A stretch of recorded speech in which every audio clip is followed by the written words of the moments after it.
Greetings and salutations. You are listening to the Into the North podcast, where we take a look at the competitive side of the Commander format, also known as CDH. I am one of your hosts, Reed, aka Sick Robot, and today I am joined by my co-hosts, Matt, aka Null. Yo, yo. And Morgan, aka Spleenface.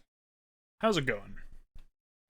So in this episode, we are going to be going over how to play against your deck's natural counter, or pods that might be traditionally difficult for your deck to play in. And we'll sort of like get more into that when we actually get to the topic. I swear it's interesting.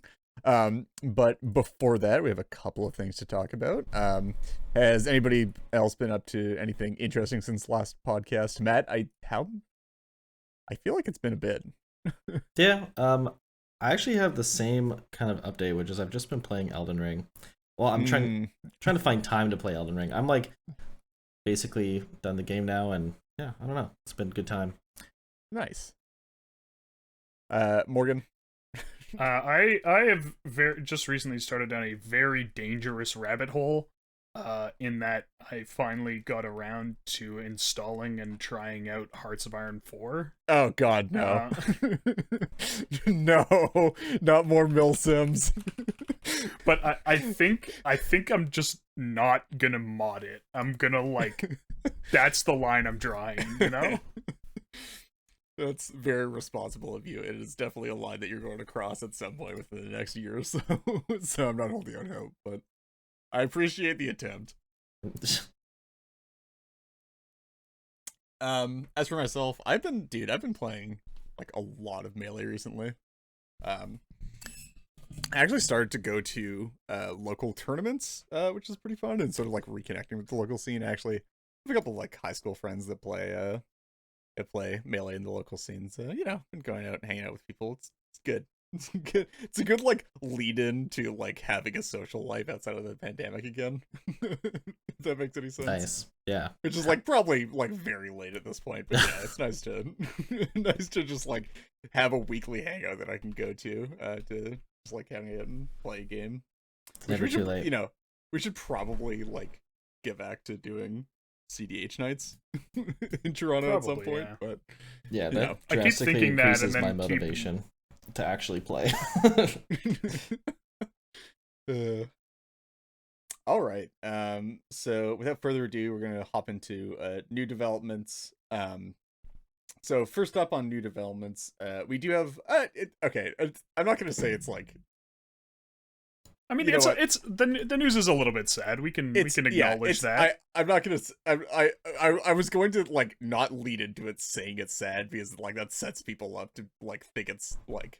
I mean, it is pretty sad, but it's not like world. All right. I think we've colored it enough here. Yeah. So Lyndon is taking a step back from the podcast for now. You're never going to see him again, and he's still going to be in gameplay videos, but just between being busy and a bit of burnout, he is taking a break for the foreseeable future. Yeah. So everybody be super supportive of Lyndon. I honestly, it's an absolute wonder that nobody has quit the podcast so far. So this break is much deserved. And remember to give him the space that he needs. Yeah. And also, I mean, that being said, I'm sure he's still online if you want to message him as a friend. But yeah. In regards to content, yeah, hiatus. Yep. Cool. And then aside from that, we will again remind everybody that myself and Morgan are going to be at Oktoberfest in Philadelphia on the weekend of the 18th? 18th, 19th, 20th. Yeah. Yes. Finally got a date right. Holy moly. So yeah, if you're going to be at Oktoberfest, again, come hang out. We're more than happy to jam games after tournament rounds, before tournament rounds on the Friday, etc., etc. I think it's going to be a good time. There's like a bunch of people going, huh? I don't think I've actually I don't think I've talked to before. I saw who did I see going? I think Modinon's going, which is great because I have never actually hung out with them IRL. I've done streams and such, but yeah, it's definitely going to be cool to meet some more people. The circle of CEDH friends grows ever larger. Yes, it is honestly much appreciated, because it's still insane to like think about how rapidly CDH is growing, because it's just like not something that is ever at the forefront of my mind. Then whenever I'm reminded about it, it's like, oh right, yeah, there's like thousands and thousands of people streaming into the format every day.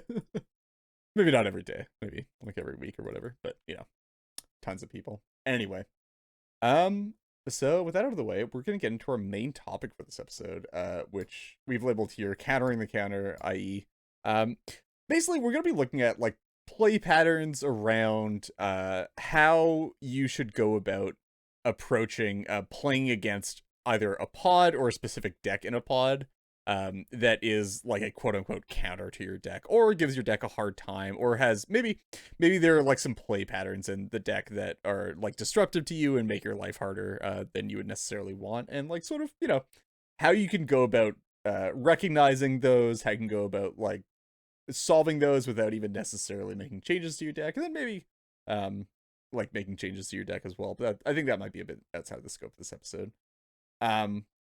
So we have a couple of subtopics here that we're going to break this down into, and the first of those is ways that your deck can be countered, which is probably a pretty good place to start. The first thing on the first way that I think you can have like a deck counter your own is pretty obvious, which is opposing commanders. Which we've all sat down at a pod and been like, at one point or another in our lives, and been like, wow, this sucks. I don't even have to see what cards people are playing, and I know that I'm not gonna have a good time here. Yeah, so I guess the sorry, go ahead. I was just gonna say, I feel like a pretty like obvious one that we've all experienced is playing a dork deck, and then you see like basically like a Jessica or a Kess or something in the command zone, and you're just immediately like, yep, there's gonna be some wraths. Yeah, there's also what's the new guy, the pings 1-on-1 is it, that was a really bad way of describing it. Kirsten Star. Yeah, Kirsten Gallimorph, the guy who Gallimorph. The guy who shocks everything you ping. Yeah, that's yikes. You're if you're playing a bunch of X2s and X1s in your deck, you're probably gonna have a bad time setting across from that one. But yeah, yeah, go for it, Martin. Well, no, I was just gonna say, like, it might not even seem, even if you're playing X1s, you're thinking like, oh, well, it does 3 damage, but that deck is just full of ways of pinging things. Yeah, exactly. So, still a bad time. Still not great. So there are a few ways that we identified, and we can probably, I'm sure I'm going to remember like another category as we walk through this. But there are like a few ways that can happen. Obviously, again, like disruptive commanders like Jessica. There's also like this basically covers anything that like very targetedly hates on decks. So like this is like Jessica versus dork decks, Anafenza versus graveyard decks. There's like really I don't like I'm blanking, but I'm sure there are a couple of other like basically explicit hate commanders out there that I'm not thinking about. I guess like Thalia. I mean, if 3 of them. Yeah, Thalia, or like if people are playing Elish Norn or stuff like that. Yeah. Generally, I guess with the exception of Jessica, who has partner, you don't see a lot of the like really obnoxious hard counter commanders like this because they're just too narrow. Like, and if you're playing... they're low color too for the most part, right? Like yeah. Aside from specifically Anafenza, you're getting like a lot of the time they're going to be like mono white or mono green commanders, and like those are not great if the thing in the command zone is just a hate piece that doesn't necessarily even hit everything in the pod. I guess, man, but dude, when I'm like playing my blue deck and I go against my like Llanowar Cephalid Empress, opponent, holy shit! Allowance, oh my god. No, actually, probably the most common one, which finally has died as a deck more or less, is Lavinia. Was like yes, that one could be rough for a lot of yeah. decks to try and play against. I have played against Lavinia more than once on Cole, which is again famously a deck with like 10 kobolds in it, unironic kobolds, 0 mana 0/1s. And yeah, that deck sucks to play against when you play Cole, because you just like can't cast 10% of your deck. and then plus more rocks, you know, No, etc. you can cast it. It'll just get counted. Oh, right. Sorry, because again, mixed up Lavinia, because that card has 2 different templates on both of its abilities because of reasons. Anyway, so yeah, I mean, so disruptive is like probably what your mind would go to if in terms of like you know, thinking about like how can another deck like hard counter my deck. It makes a lot of sense if like the hard quote unquote hard counter is just like sitting in the command zone ready to come down at any time. But really, like, it gets even more like it gets like it spreads out a bit further from there in terms of like commanders that are sort of locked into a single strategy just by virtue of the commanders that they are, which also, like, you know, sort of dictates what you're going to lose to, or what you're going to hard counter. So stuff like, you know, hyper proactive decks like Rog Silas, Rog Cody, Rog Timna. Did I just say Rog Cody? You did. You might have, yeah. My yeah. Brain or mouth out running brain. Going for some every commander has partner. Rog, yeah, exactly. Every legal partner combination. I'm gonna fucking Rog Cody in Omni partner is like actually nuts. For the record, I think that deck is like not okay. You just like get to do like everything. Anyway, but yeah, so stuff like hyper proactive decks are just by virtue of existing and being hyper proactive are just sort of gonna hard counter some decks. There are a lot of decks that are like trying to play mid-range and sort of skimping on interactive tools to go over the top of, like, you know, other stacks decks, other mid-range decks, other stuff that isn't like immediately trying to kill them on turn 2, which you're just sort of gonna be soft to stuff that's gonna kill you on turn 2. Just have to like sort of be like that. The next category here is stuff like resilient proactive commanders. So stuff like Winota is in here. I would put Goto in here. I would like sort of put Najila in here, but like not quite, just because it's 5 color, it can sort of do a lot of different stuff. But these are like sort of the commanders where they're not going to kill you on turn 2, but they are going to be very proactive, and if you're not equipped to deal with them in the way that they're being proactive, they're going to get you dead. Pretty easily.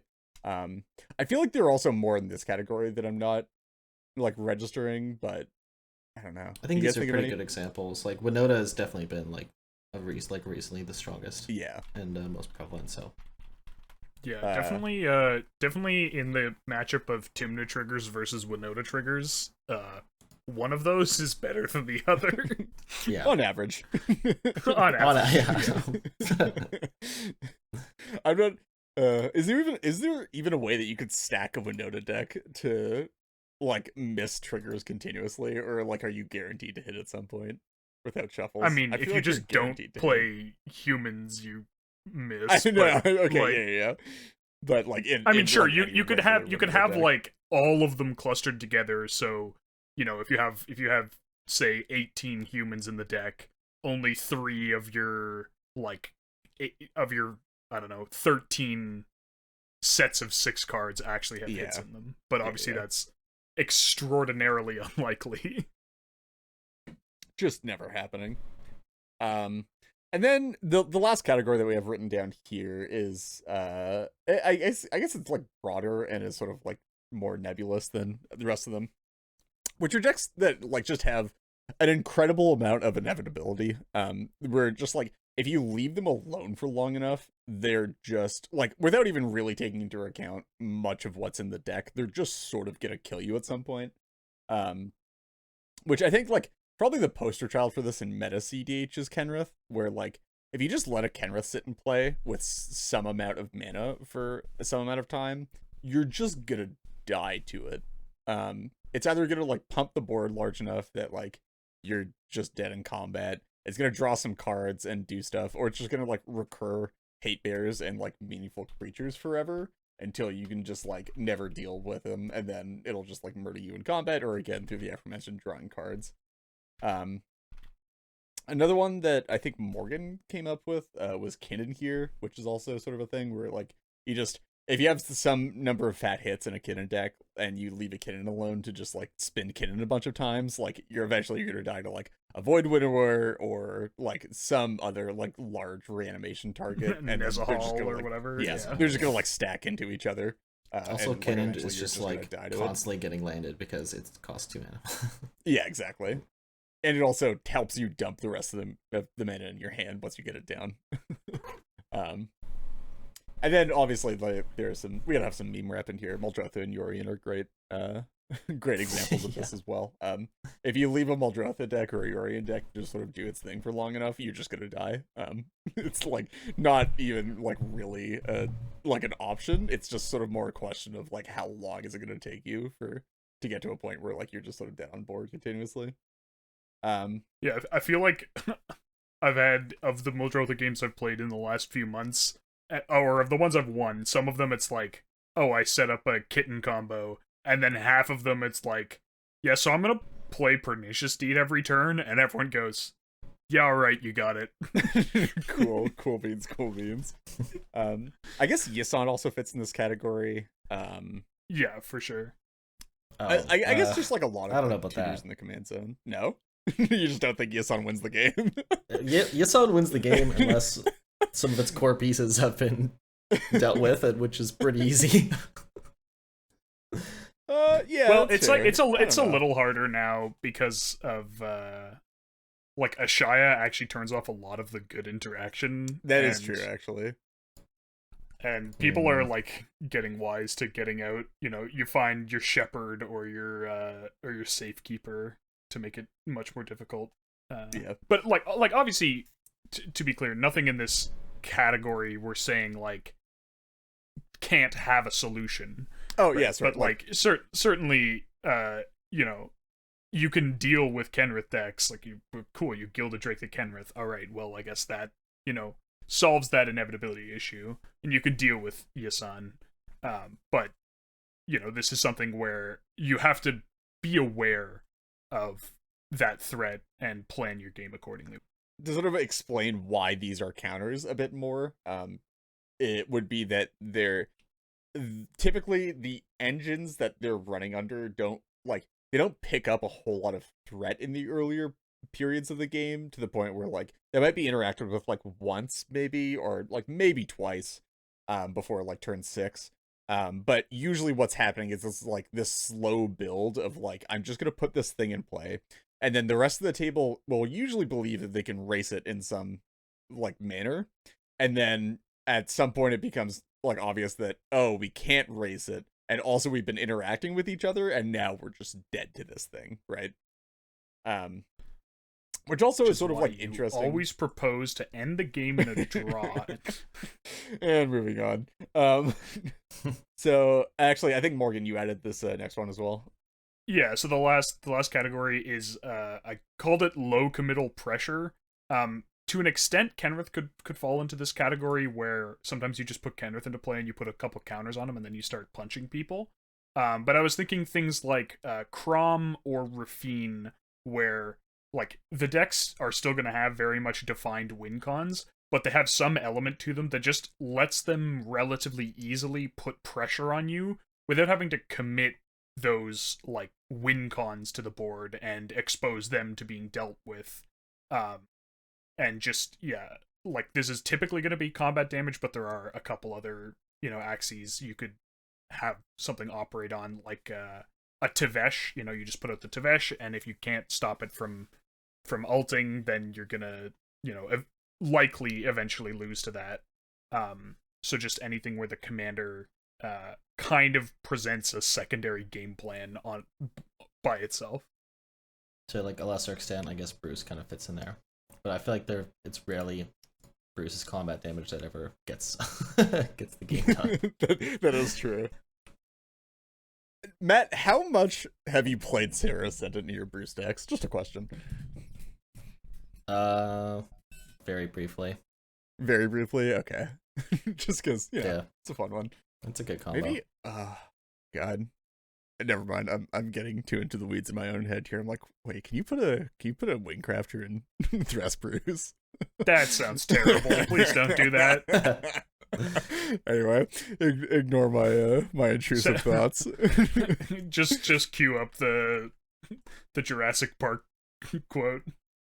Oh god. You know, just they were so busy wondering if they could, but they never stopped to ask if they should. Yeah, so I think like that's probably a pretty good like overview of like the ways that commanders could be hard counters. Obviously, like there's also holy shit voice crack. Obviously there can be like ways that like aren't entirely encapsulated in here. There's probably a bit of bleed in like categories. Don't take these categories as like the like actual like strict categories that all these fall into. It's just sort of like, you know, a nice like thought model about like how you might want to model like what you're losing to out of the command zone if you're losing to like something out of the command zone consistently.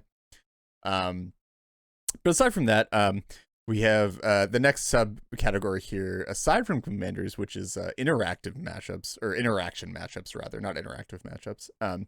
So like interaction matchups, meaning that just the way that stack interaction for the most part, like, or rather like interaction that goes onto the stack and has an action on the stack, so instants and sorceries interaction, and how those line up against other decks, basically. I think Matt and Morgan, you both had some good points here that you probably wanted to get through. Sure. So I guess the first one that can sort of happen is, or at least the first one that I had was decks that present a lot of creature threats versus decks that are typically focused, their interactions focused on countering turbo decks. So you know, sometimes you'll be in a matchup where they just keep casting creatures that you need to deal with, and you're looking at, you know, your Dispels and your Fluster Storms, and you've got your Fierce Guardianship, and you're going like, none of this is helpful. Yeah, the other one the I had, worst feeling, by the way, yeah, like, just like the worst feeling like ever is when you have like a handful of interaction that just does not deal with the thing that's on the stack, and the thing that's on the stack isn't even special in terms of like not being able to be countered. It's just like, wow, these types just don't line up. Yeah, I feel like the worst, it's not necessarily in this category, but like when your hand is just full of counter magic and your opponents have neatly made all of their things either not counterable in some way, and it's like,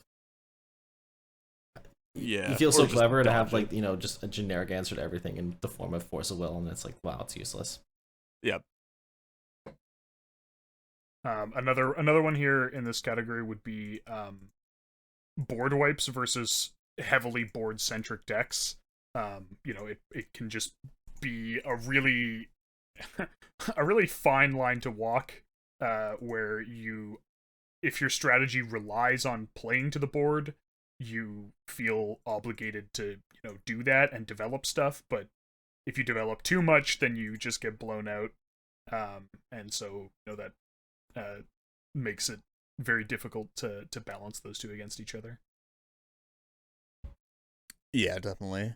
We also had like the sort of the inverse of the creature threats versus anti-turbo interaction, which is turbo versus removal. Also a pretty bad feeling of you know, just like a turbo deck casting it ad nauseam, and your hand is like, well, I have this Psych Rift, and I have this Assassin's Trophy, and I have this Red Blast, and these are all really good at removing problematic permanents, but not very good at like countering it ad nauseam on the stack. So there's like the opposite one there.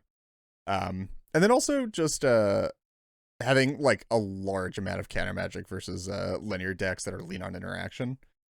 So like turbo decks, but also like a lot of like commander centric faster decks can also have trouble with this, just because like when you get up to really high amounts of counter magic and stuff like Curious Control or just like 3-color control decks, teamwork control decks, you typically end up running up to stuff like Drown in the Lock, Mana Drain, like actual hard counters, which like those decks actually start having a hard time with. Like, I'm going to try to resolve my Vanifar, and then the blue control deck is just holding up like a Mana Drain, and it's like, yeah, you just can't get past that one.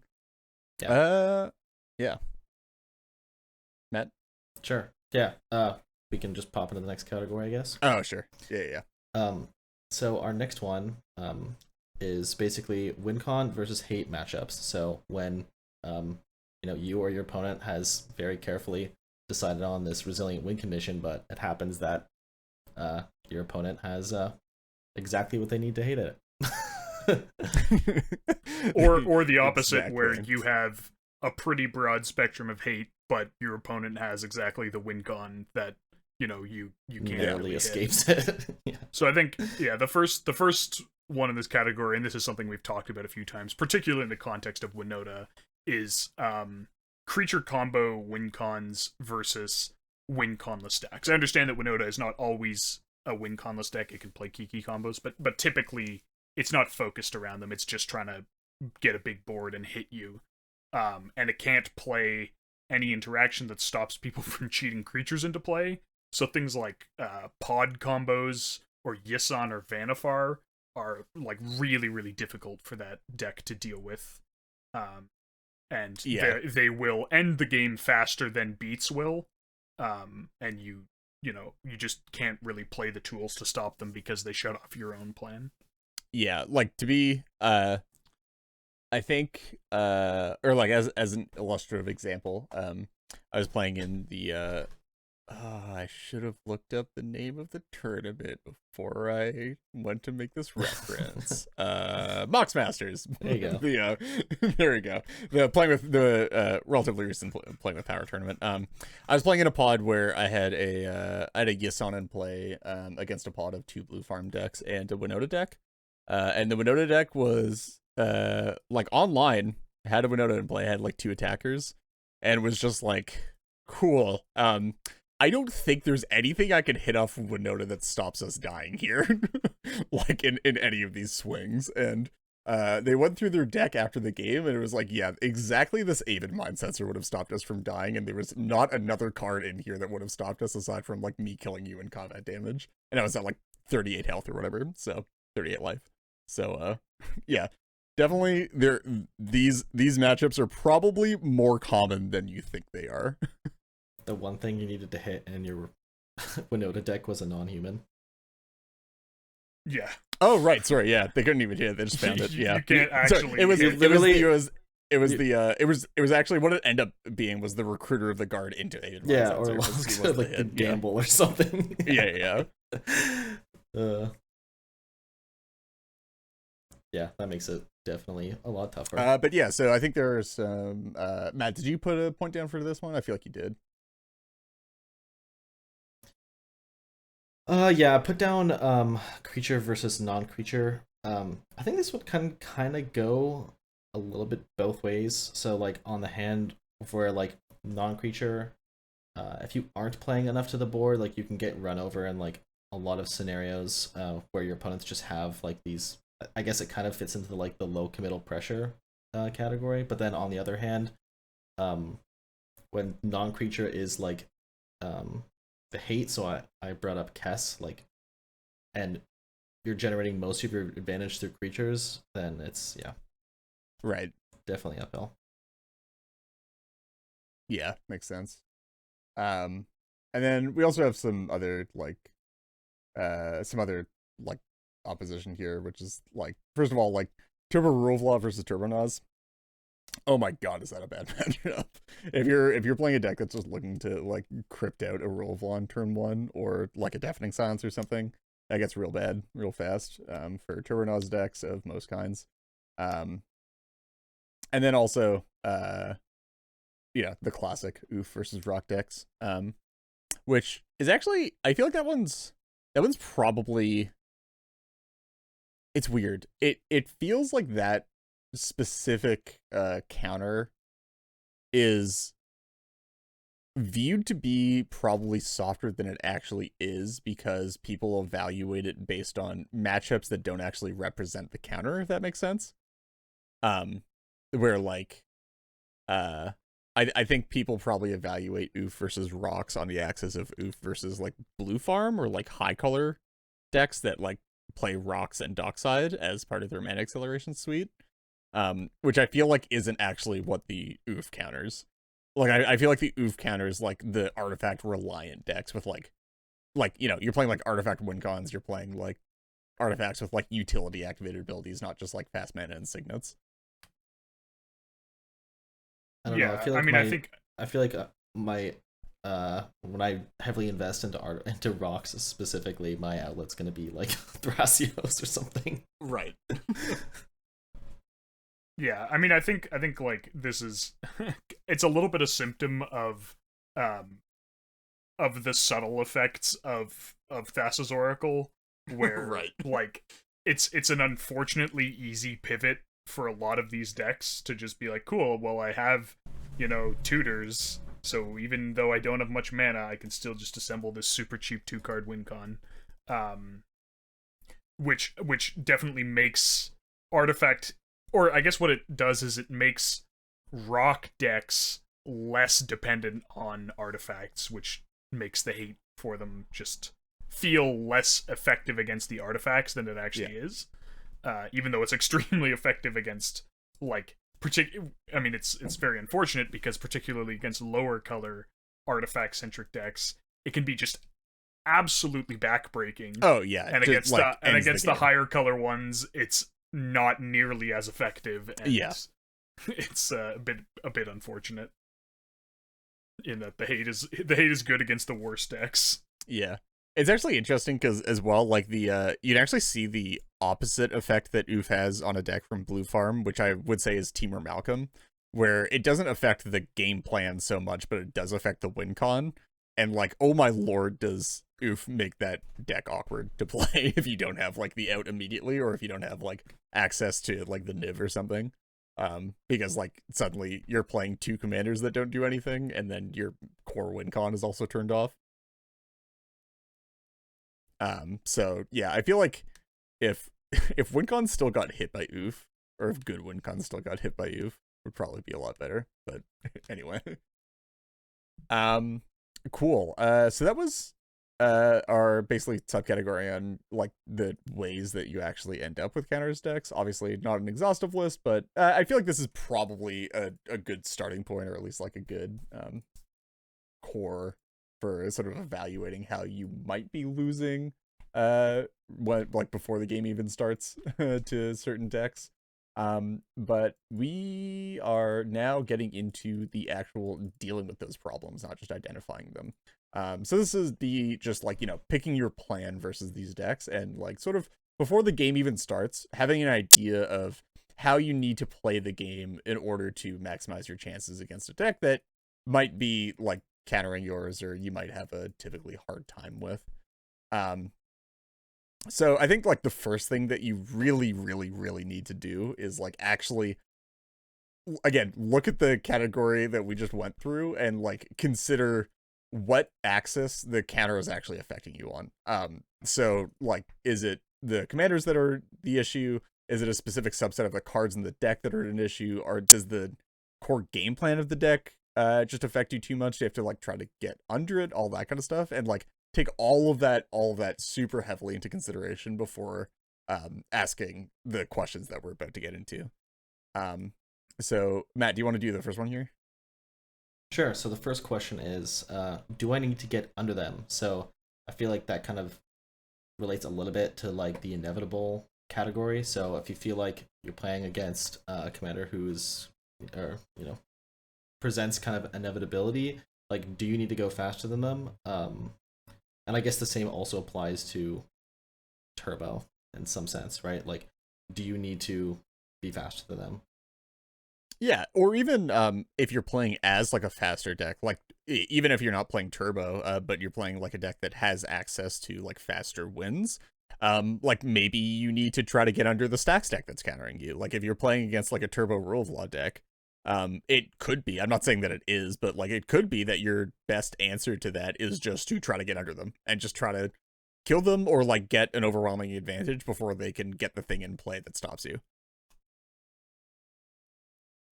Yeah, as long as that's an option, and this isn't the only question that we're gonna have you ask yourself in this particular scenario. Yep. Exactly. I just realized we should have framed this as a self-help guide. Oh well. we're gonna done a whole running bit through the episode, man. I feel like we need to do more like high concept episodes. Is that the problem with our podcast?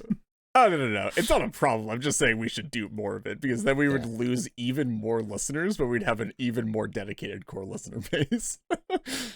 High context. Or Is that low what we context, want? high concept. Yeah, exactly. Morgan, do you want to grab this next point? Sure. So the next one is sort of the opposite. Do you need to worry about them getting under you? Can you get to whatever solution you have for them, assuming this is more of like they're a proactive deck and you're trying to stop them match up. Whatever solution you have to them, can you actually access it in time? If you're only going to be landing your rule of law on turn 3, that very well might not be enough to stop something like a turbo deck. And particularly with decks that tend to snowball super hard, it can be really important to have the answer early. So, with something like we keep picking on Winota, where if you can counter that first cast of Winota or kill it before they get to go to combat, then they're just set back super, super far. Or another example might be something like a Tivit, where if you can get some sort of hate into play before they land the Tivit, then that deck is just going to have a much harder time actually getting its engines going and doing anything meaningful. Whereas if you let them resolve the Tivit, even if you play Artifact Hate, which ostensibly shuts off everything Tivit is doing, they're just actually going to beat you to death and they'll assemble like 1,000 treasures and 1,000 clues, and if they ever find the removal for it, they just immediately go off. So yeah, they're going to it could be do important to get ahead 6/6 of them. flying ward 6 thing. Yes. Wait, ward 3? It's ward 3, right? It's ward 3. Okay, yeah. yeah. But it might as well be well 6. ward 6, yeah. 3 is basically 6 in the context of CEDH. At least in the context of Ward. Maybe not in every context. In every scenario. And then sort of like to cap off this sort of like mini group of questions is do you need to go over your opponent? This is basically like if you think that your opponent isn't actually going to, or you're not going to be having troubles earlier in the game, you can either interact or the pod can interact with them, etc. So instead of trying to go under them or have a specific answer, do you just need to try to get over them? So this would be typically what you would be looking for in like a mid-range versus a stacks matchup a lot of the time. If like maybe your win cons aren't quite resilient enough to get through the stacks player's stacks, or it just doesn't line up particularly well, or I don't know, you just like don't feel comfortable going for wins early.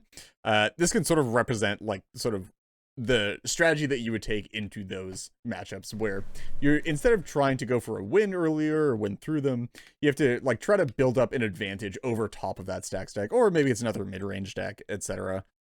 Where you're trying to build up an overwhelming advantage over a period of time to get to a point where you're basically dominating the game, where you can then go for a win. And here I thought we'd be talking about flying. I mean, hey, flying does, dude, Wingcrafter goes over mid-range decks. That's all I'm saying. It does that in multiple ways. Yeah, cool. So aside from just, in terms of those questions of like generally like what your strategy is going to be on a higher level, there are a couple of like lower level questions that you can probably ask yourself. One of the ones that I wrote down here that I see we also have some subtopics for is do I need to like look for specific cards to mitigate the counter? Maybe it's a pretty bad matchup that you're playing against, unless you have one of your silver bullets. So this could be something like, again, playing against like an artifact heavy like board wipe centric deck, as again, we're going to frame this in like mid range because that's what me and Morgan have been playing a lot recently, but you can apply this to a lot of different scenarios. But like maybe you're playing against like some artifact based like board wipe deck, but you have like a null rod in your deck, and like you're playing a bunch of these dorks and like other interactive pieces that don't really like do a whole lot against just getting board wiped and people playing rocks. But when you get the null rod in play, suddenly it becomes like a much better matchup because they don't have like good removal for the null rod. It shuts off their mana. They don't have like the board wipes don't affect the null rod, so they're sort of locked under it. like that kind of thing. Yeah. Matt, I think you had stuff to talk about here as well. Yeah. Okay. Okay. First, I'm gonna build off your point, and kind of bleed into the next subject a bit, which is, maybe in that particular scenario you mentioned, like keeping a handful of dorks is not the right idea, and you can actually kind of think of those as dead cards, and aggressively mulliganing for, whatever it is the null rod is gonna be your play.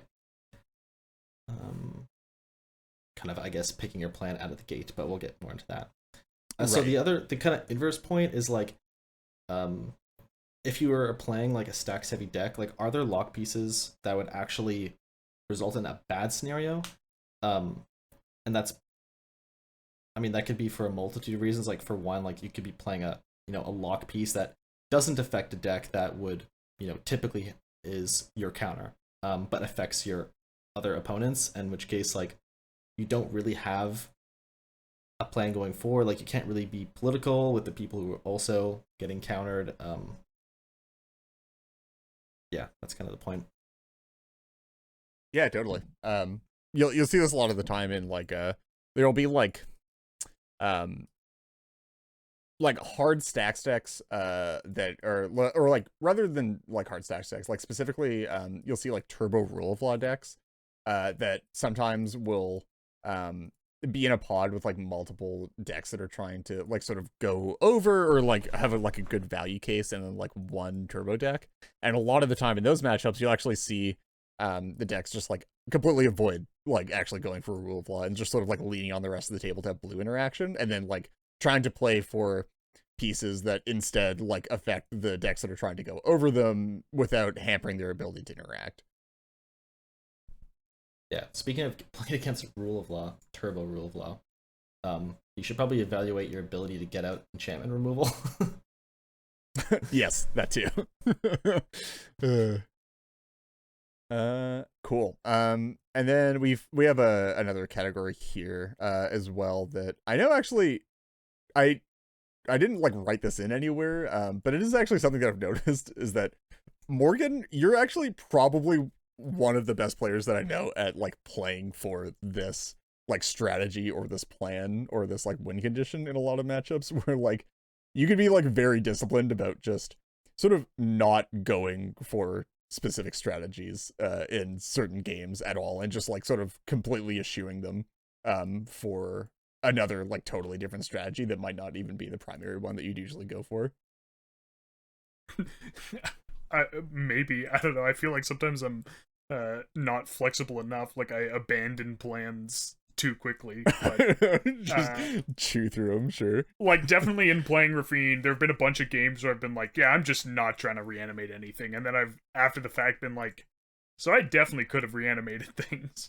But yeah, that is definitely one of them, which is being careful when there are multiple reanimator decks in the pod. Just kind of randomly binning something to reanimate can definitely be a liability, and that's one that I've definitely done in terms of I've put something in my graveyard that somebody else reanimated, and I've also taken advantage of and reanimated somebody else's win cons out of the bin, so definitely something to be mindful of. Yeah, a very specific practical example I have of that is don't block Gilded Drakes when your opponents very clearly have reanimates. Because they'll probably Gilded Drake the thing that blocked the Gilded Drake. Or just honestly just suspicious Gilded Drake attacks, period. Yeah. Just like, if they're obviously like throwing it into the void, then you probably need to ask why they're doing that. I fell for that in the tournament where Reed and I more or less officially met and led to the podcast. Wow. Because I thought they forgot that the animate dead made their Gilded Drake smaller. And then I was like, nice, free Gilded Drake kill, and then they reanimated it, and I was very sad. Good old Jin Pong. Good old Jin Pong. But also, as we mentioned when talking about Jessica and also when talking about Wraths, another thing to be mindful of is just not overextending into Wraths, making sure that you're holding back some some of your resources. It can be, it's, a difficult line to walk, but one that is important if you don't want to, get yourself 6 for 1. Yeah, definitely. And this is actually something that I could probably stand to get better at.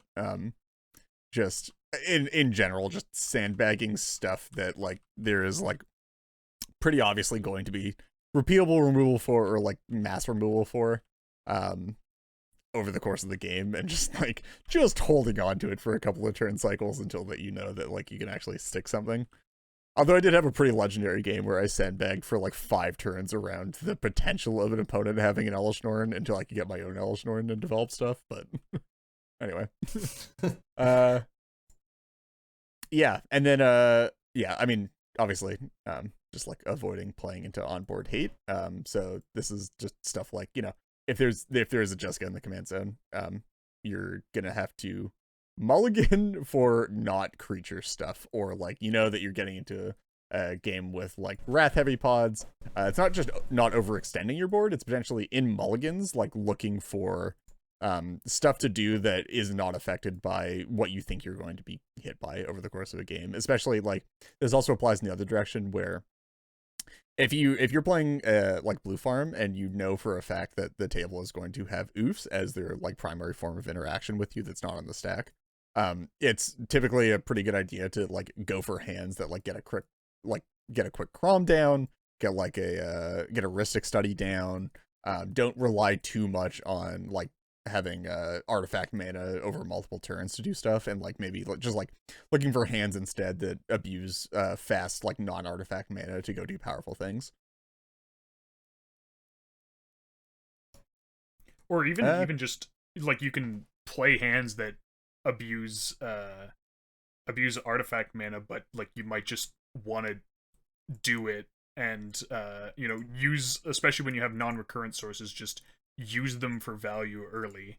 Like right, if you're not expecting a lot of artifact hate, you might think tapping a mana vault to cast a Ristic Study is like not a good use of that. But if you are expecting, there's a couple oof decks at the table, it might make sense to just, commit that to the board, so then even if the oof comes, you have something going for you, rather than having developed this mana vault and then not even gotten a chance to use it. Right. Cool. So, speaking of mulligans, ignore that I mentioned it like more than a minute ago. There are some pretty valuable ways that you can actually affect or like change your mulligans to affect these matchups a lot. The core point here, I think this is Matt's point, is just really like prioritizing secondary plans, figuring out why your like primary plan doesn't work, and then figuring out like what secondary plan for your deck can actually like give you better results out of a game, and then looking for those types of things in mulligans. Matt, did you have like specific examples that you wanted to go through here? Well, yeah, we do have a list of kind of pretty typical secondary plans, and I can just start it off. So, I mean, this one is like a plan I hold near and dear to heart. Some people might even think that this is my primary plan, but value engines. So, getting ahead in ways that, are resilient, getting ahead in ways that like, benefit your primary game plan, but also, do that kind of really important job of like getting you through your deck, and potentially, getting you a specific card, or a specific hate piece, or maybe they help you get over. So yeah, that's kind of value engines. Right. I think the next one here that we have is hate pieces. So again, like we were talking about, silver bullet hate pieces for specific pod compositions, or if you need to like really handle a specific deck because you're weak to it and you don't think you have a good chance of winning the game if they go about the game unmolested and like just can sort of have free reign of their own game plan. Definitely like mulliganing to silver bullet hate pieces, or just like hate pieces in general that you have in your deck for this specific reason can be super impactful. Yeah, I've definitely solved a few matchups by mulliganing for a way to get a Dranith Magistrate into play. Yeah. That's a big one when like you look at the commanders and you just go like, I don't want to deal with all of this, and then you just find a way to get the Dranith out, and then you don't have to worry as much about it. Um, but obviously, Yeah. this could be even things like looking for a hand if you're playing more of a turbo deck. Looking for a hand that maybe has like an opposition agent or like a Douthie or just something that'll sort of disrupt your opponents until you can find your window. Yeah, And definitely. be, Especially like stuff like Douthie, where you can like sort of develop it as a hate piece, and then it also just sort of accrues value over the course of a game. Can be pretty valuable for the situations. Yeah, Morgan, you got next though? Sure. The next one is interaction. So this is even if your deck isn't necessarily intending to play a super interactive game plan, sometimes it makes sense to mulligan for whatever interaction you have if you think that there's a deck that like very predictably is going for something super powerful early. Like the most obvious one would be if you don't really have good hate for it, getting some interaction when you see like a Cody in the pod, right? Like okay. I either need like a good counter spell, like a Flusterstorm or something, or just a way to remove a Cody. And then that'll buy me the time to, get my engines online or develop my commanders or whatever it is you're trying to do after that. Rather than, just dying to it on turn 2 or turn 3. Yeah, totally.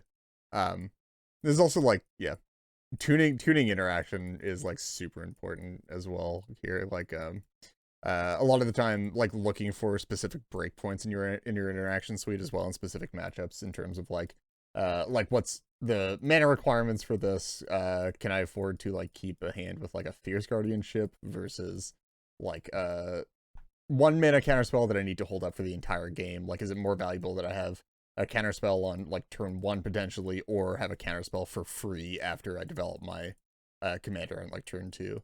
So like really considering like the actual like requirements for the interaction that you're mulliganing for, rather than just like thinking, okay, I need interaction, so I'm gonna find like one of this class of counter magic or removal or whatever to like fill that role.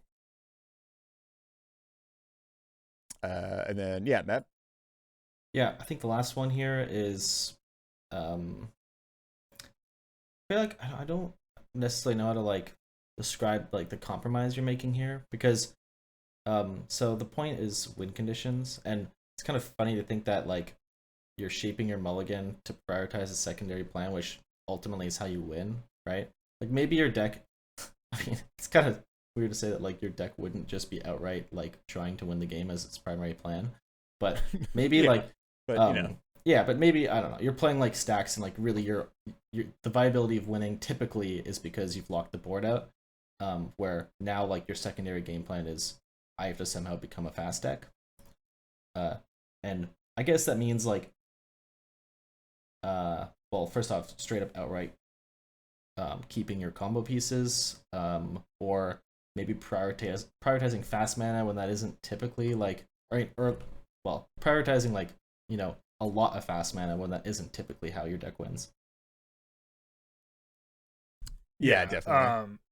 And definitely like I think this is one that people maybe undervalue, where like particularly there are certain decks that have established play patterns that people are expecting. They see Thrasios Tymna, they're often expecting like turn 1 land dork, turn 2 land, and one of your commanders, either the Tymna to start drawing cards with the swing, or like Thrasios if you think you have to hold open mana.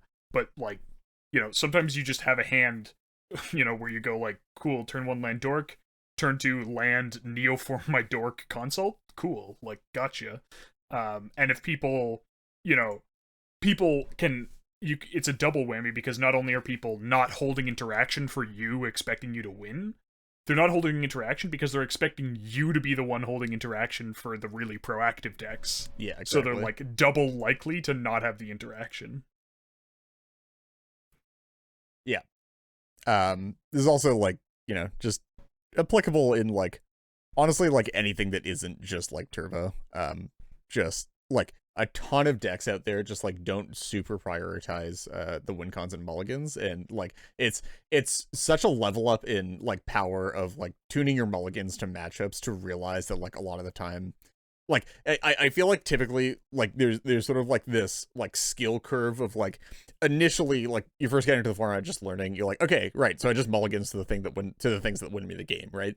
Yes. And then like the mid hump is like, oh, okay, like I don't really need to keep like in my interactive deck, I don't really need to keep like win guns in my hand. I can just sort of like do the interactive thing and then eventually win the game. And then like the top level like thin line is like, oh right, like a lot of the time I do actually just have to mulligan to win guns and just try to force through a win early, instead of trying to do like the interactive thing. Cool. Yeah. So that was honestly most of what we had for mulligans here. And then I think we're gonna hop into our last core topic here, which is just politicking your way out of it. 5 head. 3 I head, would say, but 4 head. before we get into politics, I would Sure. say, you know, we focused on mulligans, but obviously, like, the mulligans are only part of it, and you do sort of need to like follow through on whatever the plan you've established is. And you know, that could also mean for example, if you keep an opener with a tutor in it, like if you don't think that going for a super fast win is viable, you think there's going to be a lot of interaction, like maybe you're tutoring a value engine or a hate piece or whatever. So you know, just maybe stating the obvious a little bit, but the mulligans are how you start yourself on, you know, the given track to counteract the bad matchup, but you actually have to play along that track too. Yeah. And potentially, honestly, adapt the track during the game depending on like what ends up actually like happening. Because again, we're playing CDH. There's a lot of weird stuff that can happen in a game that like will not go to any like given plan that you're coming into a matchup with. Decks have a lot of different cards in them, and those cards interact in strange and wonderful ways. And that's why you just ignore all that, and you always tutor for your value engines. You know. There you go. You can never go wrong with Rhystic Study. Good old Rhystic Study always wins. You always tutor for trading routes every game. 70% of the time, it works every time. Honestly, if you had said Zerta instead of Training Grounds, like maybe that is actually just correct, because you just like half of a win con plus a value engine. Yeah, Zerta is like actually tutorable and an excusable tutor early. Yeah. But yeah, so let's get into, of course, my favorite part of this episode, which is just politicking your way out of it.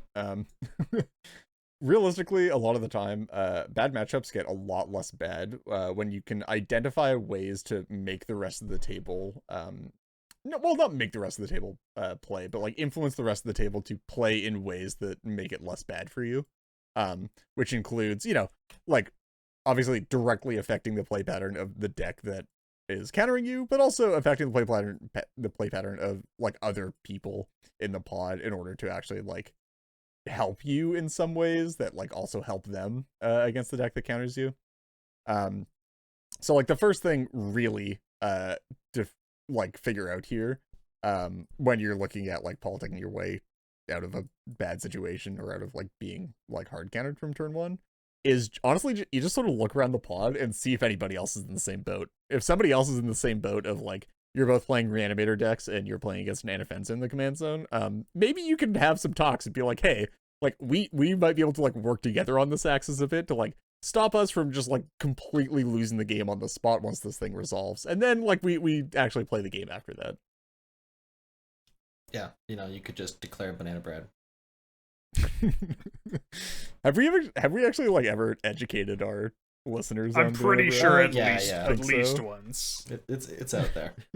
Okay, cool. Banana bread, of course, being just shorthand for let's collude, basically. Well, not collude, but Yeah, it's for agreeing. It's a shorthand for a one-turn not attacking each other truce. yes, Generally, with the purpose of allowing you both to attack a third player without having the person take advantage of you not like tapping down having attack blockers. first. Yeah. Anyway, yeah. So like honestly, like just being in the same predicament is a very, very strong bond in a game of CDH for the most part. If you're both very likely to lose to the same thing, then there's a very, very large incentive there to work together to not die to that thing. And you can definitely take advantage of that in your politics. Yeah, absolutely. Yeah, Matt, you want to take the next one? Sure. The next one, kind of similar. I don't think we necessarily cross the line, but are there players that counter the player that is countering you? In which case, unless it's redundant, like you probably want to help them out as well. So, honestly, this is probably the stronger play because if like compared to like two people being countered, right? In this case, it's really just you being countered, and like you need to create a reason for why, this other player can work together with you, but the advantage is like that other player is likely a lot more effective at countering your counter. Right. Yeah, I would say the other thing you can do is you can try and actually convince the person who counters you not to counter you based on the strength or threat of somebody else. This will obviously be like dependent on exactly what's going on, but for example, things like playing a blood moon when somebody else really needs to be interacted with. Sometimes you could say like, hey, if you play a blood moon, none of us can do anything about the Yison player who has forests and has a Yison. Like, I need mana to deal with that. Or particularly for things like draw hate, where it's like, I need to be able to draw cards to find answers to whatever that threat is. So if you're going to play like a Spirit of the Labyrinth, or you're going to, wipe my value engines or something like that, we're just going to lose to somebody else. So you can often try and play like both sides of that. Either wait for the person with the solution to answer the person who counters you, or convince the person who counters you that they actually can't afford to do whatever it is they do that counters you. Yeah. You can't kill me. I'm too valuable alive. Basically. Exactly. And then Morgan, if you want to grab the last one there. Sure. So the last one is create disadvantages that affect the counter, or advantages that affect the non-counters. So, this is where you, you hurt them back. Is sort of the most obvious thing. Where if they're playing, a certain strategy that relies on something that you can hate out, you can sort of push them away from being effective, with something like a Winota. If you can land a Grafdigger's Cage, like even if rule of laws are really good against you, Winota's just not going to build the board state of hate pairs effectively if you can land a Grafdigger's Cage. Or conversely, you can have something the opposite that makes it maybe a little bit easier for people, that doesn't affect them as much, and try and leverage things that way. Yeah, that's actually one of like that's probably the one that I use the most in this category. Is like making other people's who are likely to interact with the people that are like quote unquote countering you, like making their lives easier. So like removing a stacks piece that like I don't really want around, but like I'm almost indifferent to, but like they don't really want around, and it being around affects their ability to like interact. Like maybe removing that one, or like like I'm a big mana deck, I'm gonna get rid of this Rhystic Study, even though like you're probably more affected by it, so that you can get like more cards in for a turn and like be a larger threat, so that like I'm not like the one person being focused on here, and that you can actually like potentially deal with some of the issues that I have in return. And a lot of this, like, you don't even have to like tell the table about this or like talk about the fact that you're doing a lot of this stuff. It's just you can just sort of do it, and the incentives that like your actions provide a lot of the time will end up aligning with like their interests, and by extension also like your interests in terms of like, you know, actually playing the game. If that makes sense. I hope it did. Yeah. TLDR, people are your friends and they're your enemies. So yes, be careful. So try to make sure your to friends. work with them, but also, you know, be careful of them. Yeah. What? No. It's you work with them and then you backstab them. That's how you do it. Yeah. See, but that there's we're playing this game together until we aren't, and then you're dead. See, I feel like it's very easy to fall into the trap of, you know, assuming that you're special and you're different. You know, just like, oh yeah, I'm planning to backstab them, but you know, how do you know they're not going to backstab you first? Yeah, exactly. So you know, just something to be mindful of, aware of. I would never, by the way, I would never encourage backstabbing but through lying or through other underhanded tactics. I'm just saying, like, you know, sometimes the rest of the table outlives their usefulness and they just sort of have to die. You get to decide when they're outlived. Well, I'm the reference point, right? It's when they've outlived their usefulness to me. That's when they gotta go. Cool.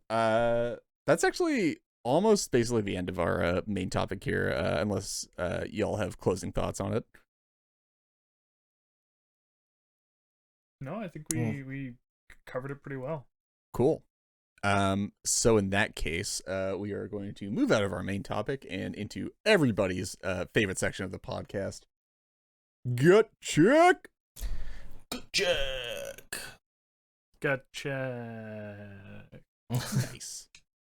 So I think today, Morgan, I believe you have a gut check for us. I do. Wow. So, yeah, it's gonna be a little strange adjusting to not having Lyndon always having the gut checks, but right.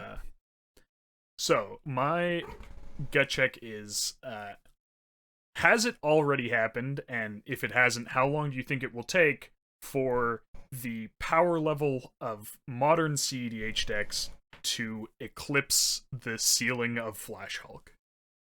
Ooh, that's a good one. Like, okay. to be clear, Flash Hulk as it existed in April 2020 when it was banned, so they don't get any of the new cards. So like how much better Flash Hulk was comparatively, or like absolute power level? I'm saying, when will the card quality and tools of decks have increased enough since April 2020 that the aggregate of that is more powerful than Flash Hulk? Like, you know, we've got some really powerful new cards. We've got our, you know, Boseiju and Odawara. We've got yeah, okay. You know, any like Fierce was Fierce. I think Fierce was printed slightly after the Flash ban. And SWAT. It would have been close. I think we had it for a bit, and it was terrible. And then I think like a month later, Flash got banned, but I could be wrong. Yeah. So I guess I have an answer like immediately. The ban Flash was banned 3 days after Commander 2020 was released. Yeah, so okay. I guess technically they do get Fierce, but they don't get anything just barely. So I would say I think it's like conditional for me in that, including egregious design mistakes, probably only like a year to a year and a half. But if they have learned their lesson for like eternal format stuff, which like I guess they have after Modern Horizons 2, I would probably say like at least 5 years, something like that. I find it hard to believe that they're gonna print like another like stupid busted WinCon for CDH like anytime super soon, which I think would like really be what's required to like push decks past like Flash Hulk solidly. You don't think we could eclipse Flash Hulk just by Just like regular incremental card quality. advantage? I think like incremental card quality is like probably maybe like 3 years then, something like that. I find it hard to think of like to really quantify these incremental quality boosts, like comparing to like Flash Hulk's most defining factor in my mind, which was how it controlled the game and how the game revolved around it specifically, right? Like I don't really think about the accompanying cards in the Flash Hulk deck more than I think about the win conditions specifically, and as I mentioned, how the game revolves around it. So right. I would have to see no, I don't think we've eclipsed it, and I'd have to see something really totally busted in the form of a win condition before I'm like really, really sure that we've eclipsed it. Like otherwise, your deck would need to be full of cards that are on the power level of like Beseiju and Fierce for me to be like super confident that without there being a win condition. Which I don't know. That's not gonna happen. I don't think.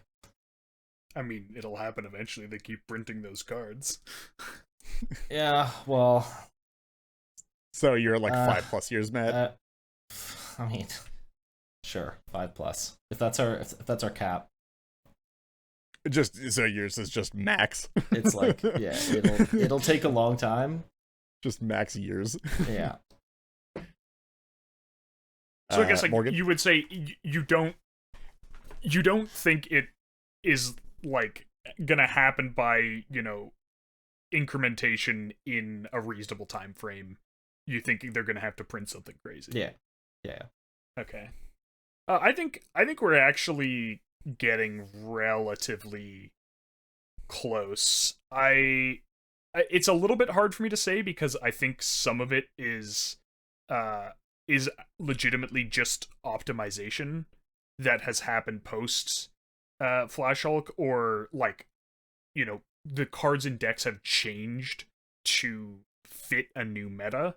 So Right. like it's a little bit hard to evaluate, like something like Ranger Captain, which wasn't seeing a ton of play pre Flash ban. Like if you look at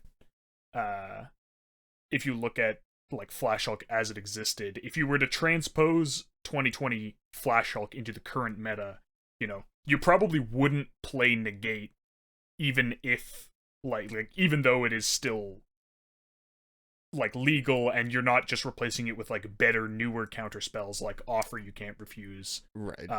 But it might just be correct to play like Spell Snare or something in that slot.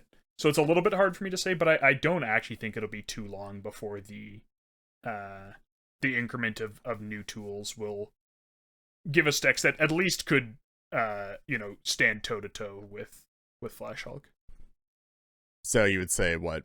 A year? 2 years? I don't know, probably around 2 years. Okay. I feel like the next, if they ever do something like similar to Commander Legends again, I feel like it'll be then.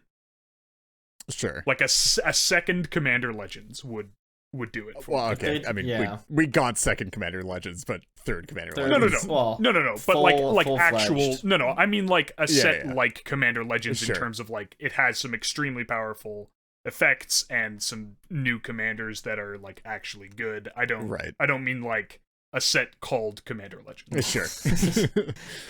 I think if they did another round of, another round of 2-color partners, I think like, sure, there's a pretty good Please chance. no. But oh god, that if just they- like immediately does it. Yeah. But if they did a round of like monocolored partners, I mean, I think I'd find I think it'd be surprising if that drastically increased the power level of decks. I feel like we have new like monocolored partners for basically every archetype that are like great. That's fair. Like how do you beat Rog? You make ROG, except it also refunds you a mana. Yeah, okay, well, You make ROG, but it's 2 colors. Is the actual yeah, answer. that's actually yeah, the answer. two You make color a ROG red black ROG would just Oh, be God. yeah. or a red blue ROG. Red blue ROG, so you can play it with Tim now. Just be the actual most disgusting decks. You just print both. Cool. So that's our gut check. Again, remember that we do post these gut checks in the Discord, and you can go vote on them and see how everybody else voted, and see who you agree with more. So go do that. Also, you can vote on all historical gut checks as well, or most historical gut checks. So go do that if you haven't already. Cool. So that's gut check. And then we are going to get into our listener question for this episode. Our listener question for this episode is from Wombat. And the question is, what is the most underrated evergreen keyword in CDH? Honestly, I think this actually would have made a great gut check too, but we will discuss it as if it were a listener question, which it is. So flying is busted, but it's not underrated, I'd say, right? I don't think flying's No, I underrated. It's definitely good, but I think flying's busted in CDH. I think it's decent in a lot of formats, slash like a nice upside, slash something that you have to like actually like think about. And CDH is just like if you have a big attacker with flying, nobody's ever blocking it. Okay, I feel like mine might be a little bit of a cheat, because it's not underrated when people remember it, but people forget it, and that's Ward. Sure. yeah. Yeah, Ward's definitely not underrated, but probably under-recognized maybe is the answer. Maybe is it just like Vigilance? I feel like Vigilance is really good. Yeah, I think Vigilance is pretty good. Like not on 1/1s obviously, but like if you have like any amount of a booty on a card and it has Vigilance, it just feels like super good in current year. Can I just make like a meta point here? Like, yeah, I'm not gonna choose like between 2 cards that do something in particular. Like, I'm not gonna choose the 3 mana one with Vigilance versus the 2 mana one in basically all scenarios. Oh sure, yeah. Like no, but so anyway. Here's my like.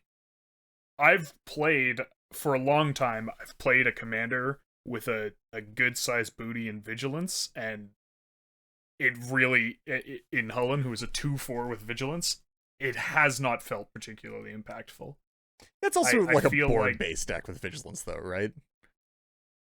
But like I don't know. I feel like most decks either they're like big enough to go on the beatdown, in which case they don't need Vigilance, or they're not, in which case they also don't need Vigilance. Like if your stuff is big enough to attack, you're probably just winning the race, except in like very specific and not super common scenarios. And if it's not big enough to attack, then Vigilance is kind of worthless. Sure. All right. So what would you say? Lifelink? Yeah, I was thinking Lifelink. Lifelink's good. I actually think Trample, like obviously on it's much more important on things where like connecting matters. Yeah. But it can actually no. I'm gonna say Menace. I think it's actually Menace. Yeah, Menace is good. There are so many effects where you're like, oh, I really want to block that, and then you're like, oh, this is incredibly obnoxious. You know, there are lots of decks. I mean, like I play a lot of Thrasios, right? And it's very nice to just have Thrasios and be like, cool, I can just block like most things that aren't like dedicated to being large. Right. And then someone plays like a professional Facebreaker, and I'm like, now I have to throw I have to throw like 2 dorks and a Thrasios in front of this thing to kill it, or like 1 dork into the meat grinder to block it, or whatever. Like it just a lot of CDH is built around like these breakpoints, and Menace just completely throws a wrench into that. Right. Yeah. Okay, another one that breaks the breakpoints, but prowess. I would love to see like an actually like good like I don't know, Draneth as a 1/1 imagine, but with prowess. I think would be so awesome.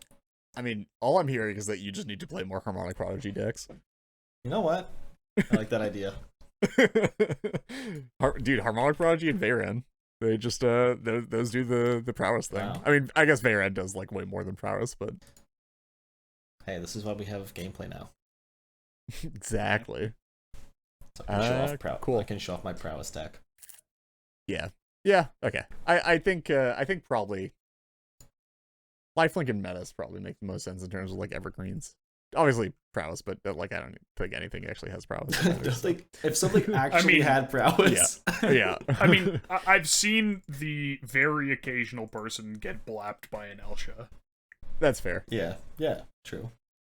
But who plays Elsha anymore? Am I right? Anyway. Didn't you say that Artifact Cedric decks were underrated?